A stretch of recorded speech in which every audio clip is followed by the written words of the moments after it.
গ্রামে পুলিশ ঢুকলে শঙ্খ এবং হুইসেল বাজানোর নিদান।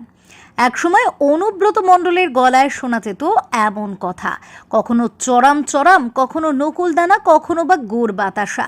তবে এবার সেসব অতীত। এখন শুভেন্দু অধিকারী, তার গলাতেই শোনা যাচ্ছে এই ধরনের কথা। এবার পশ্চিমবঙ্গের বসিরহাট লোকসভা কেন্দ্রে বিজেপি প্রার্থী রেখা পাত্রের সমর্থনে শুভেন্দু অধিকারীর জনসভা, যেখানে এমনই বক্তব্য রেখেছেন তিনি। আমি আপনাদের দুটো কথা বলবো। মায়েরা, পুলিশ যদি গ্রামে জোর করে ঢোকে, একটু নন্দীগ্রামের মতো শাক বাজাবেন তো?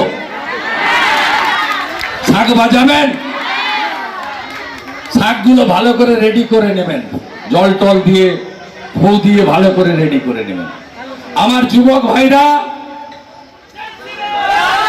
পুলিশ যদি গ্রামে ঢোকে, হুইসেল বাজাবেন তো? আমি কিছু হুইসেল পাঠিয়ে দিচ্ছি। যুব মোর্চা, হুইসেল বাজাবেন।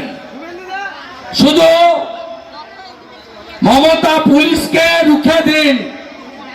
লড়াই বিজেপি ভার্সেস মমতার পুলিশ, তৃণমূল কোথাও নেই। আর 4 তারিখের পরে চোর মমতার ঝাঁপও বন্ধ করব আমরা। মমতা ব্যানার্জিকে প্রাক্তন মুখ্যমন্ত্রী দেখতে কে কে চান? সবাই চান তো? তাহলে রেখা পাত্র 3 নম্বর বোতাম। আর ভাইপো জেলে যাক কে কে চান? সবাই চান? ভাইপোকে জেলে পাঠাতে গেলে বসিরহাটে পদ্ম দিতে হবে। আমি আপনাদের কালকে ভোটটা মিটে গেলে পুরো নজর আমার থাকবে। মাঝে হয়তো আরেকবার আসবো, দরকার হলে আবার আসবো। যারা জেলে আছে বেল করাবো, যা যা করার করবো।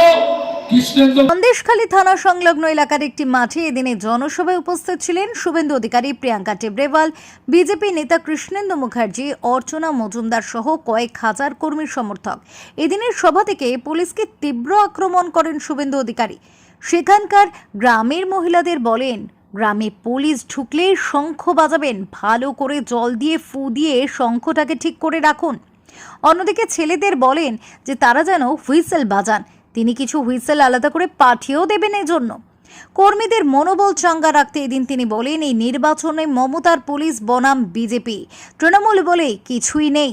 Bureau report, SD news media, Paschimbanga, Basirhat.